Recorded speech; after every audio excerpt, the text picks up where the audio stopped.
네, 시장 피셜 오늘의 피셜 시간입니다. 앞서서 이야기 나눴던 이데일리맵의 오현진 팀장과 권혁중 경제평론가 두 분과 인사 나누겠습니다. 두 분 인사 나누시죠. 안녕하세요. 안녕하세요.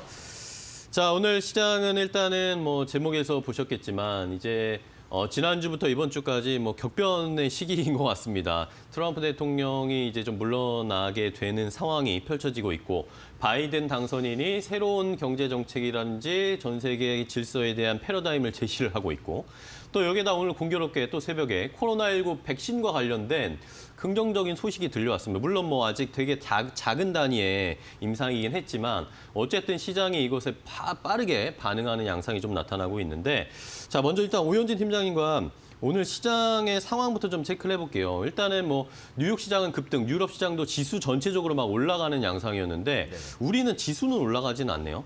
이게 사실은 이제 국내 증시 같은 경우에는 네. 그 다우보다는 나스닥 지수에 대한 연동성이 훨씬 더 높다라고 볼 수 네네. 있어요. 그래서 왜냐하면 나스닥 지수가 이제 테크 관련된, 그러니까 기술 관련된 종목군들이 집중적으로 상장된 게 이제 미국의 나스닥 지수인데 네. 한국 같은 경우 코스피 지수를 기준으로 봤을 때 시가총액 최상위 기업들을 보면은 IT 관련주, 이제 테크 관련주, 기술 관련주 이런 종목군들이 많이 상장이 돼 있죠. 그러다 보니까 결국은 지수에 대한 연동성은 다우보다는 나스닥이 훨씬 더 큽니다. 근데 지금 미국 증시에서도 화이자의 백신 이슈 때문에 언택트 관련주가 꺾이니까 국내 증시에서도 상대적으로 이제 지수가 조금 부진한, 그러니까 나스닥에 약간 이제 따라가려는 그런 흐름들이 나오는 게 아닌가 이렇게 판단이 되고요.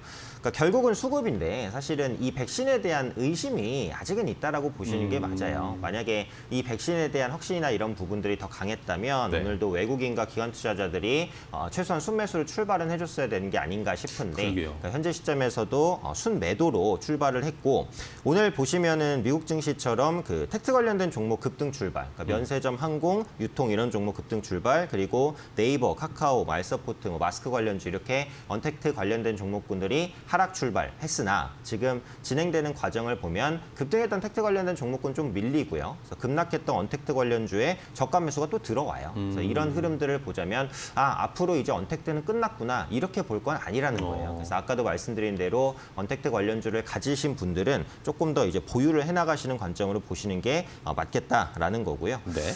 이번 이슈를 통해서 이제 제약바이오주를 다시 환기시키는 계기가 될 것이다라고 생각을 합니다. 오늘 사실 코스닥의 제약 업종 지수는 별로 좋지는 않아요. 그러니까 아무래도 화이자에서 이제 백신이 나오게 되면 상대적으로 백신을 개발하는 업체들의 힘이 좀 빠질 수 있다. 그렇죠. 이제 이런 부분인데 앞서도 말씀드렸듯이 FDA 긴급 승인 신청도 안 된 상황이고 안전성 테스트도 안 됐습니다. 그래서 오히려 지금 백신 관련된 제약바이오주들이 하락한다면 저가 매수의 기회로도 한번 생각해 볼 수 있다라는 거고 백신 관련된 모멘텀이 없어도 지금 제약바이오주들이 단기간에 많이 밀리기는 했어요. 그래서 그런 만큼 저가 매수가 조만간 들어올 수 있다라는 관점에서 본다면 제약바이오주는 여전히 버리기는 굉장히 아까운 섹터다. 이제 이렇게 보셔야 될 것 같고요.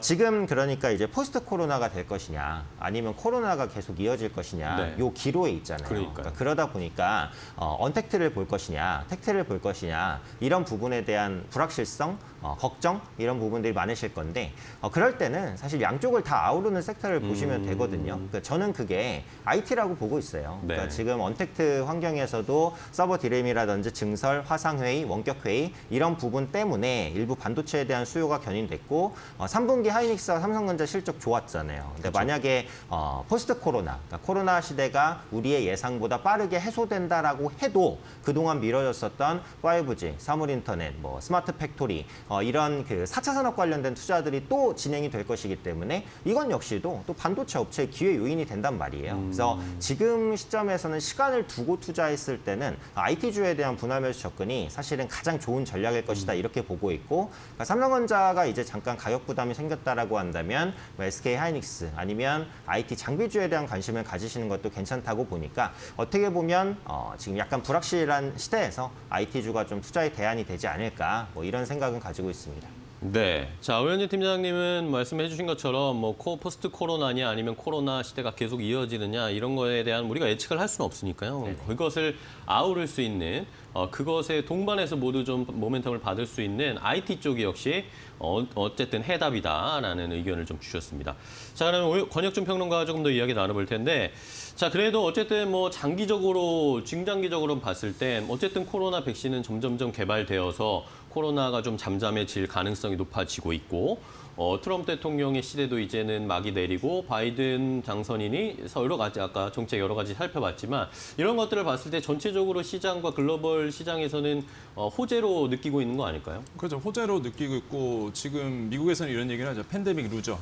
네. 그동안 팬데믹 시대 환경 가운데서 수혜를 받은 업종이 있고 그다음에 루저로서 말 그대로 비업종, 그러니까 비인기를 누렸던 어떤 종목들도 있었는데 뭐 어제장만 보면은 미국의 뉴욕 증시만 보면은 이제 팬데믹 루저 종목들, 그다음에 많은 투자자들의 관심을 좀 받아왔다라고 보는데요. 네. 사실 외신을 보면 우리가 지금 오늘 장 같은 경우에는 사실 화이자 이슈 때문에 이런 백신에 대한 이슈가 있는데 사실 아까도 말씀드렸지만은 오히려 이런 화이자 백신은 단기 이슈고 실제 바이든 후보의 그 공약으로 인해서 경기가 이제 이렇게 흘러갈 거야라는 사실 그것 때문에 같이 맞물려서 오늘 그 어제 뉴욕 증시 그렇게 움직인 거거든요. 네. 그러니까 너무 우리 증시가 오늘 화이자에만 너무 관심을 갖고 있다라고 볼 수가 있겠는데 물론 저 팬데믹 루저 종목들 같은 경우에는 이제는 조 바이든 후보가 앞으로 뉴 노멀 정책으로 인해서 같이 좀 수혜를 받을 수밖에 없는. 왜냐하면 불확실성이 완벽하게 많이 사라졌거든요. 그렇기 때문에 이런 통상이 계속적으로 무역이 활성화되는 부분.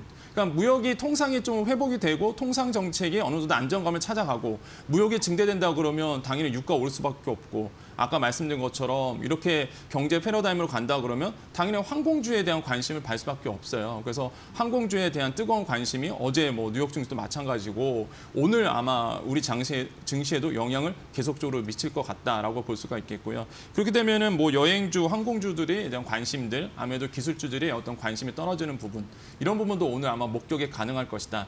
대한항공이 지금 많은 관심을 갖고 있죠. 지금 뭐 대한항공 같은 경우에도 저도 깜짝깜짝 놀랄 정도. 물론 시장 초반보다 좀 떨어진 상태지만 그래도 상승률이 장난 아니거든요. 이게 네, 11% 그렇게 본다면은 올라갑니다. 예, 제가 봤을 때는 이게 단순히 어떤 그 화이자 이슈라고 보기에는 어렵고요. 제가 보기에는 대한항공이 갖고 있는 기본적인 모멘텀에 어떤 지금 많은 투자자들이 관심을 받고 있다. 첫 번째로 본다면은 국제항공 운송협회에서 의약금 운송 승인 받았죠. 그러니까 이런 부분도 오늘 좀 이슈가 되고 있는 부분이 있고 이게 한 18개사밖에 없습니다. 전 세계에. 그러니까 그만큼 희소성이 있다는 거죠. 만약 화이자 이슈 백신이 이제 어느 정도 백신이 어느 정도 나온다, 물량이 나온다 그러면 결국 운반을 해야 되거든요. 그 운반을 할 수 있는 비행기로 운반할 수 있는 회사가 전 세계 18개밖에 없고 뭐 아시아나항공, 대한항공, 델타항공 이렇게 빠져나갈 수밖에 없거든요. 그러면 당연히 수혜를 받을 수밖에 없고요.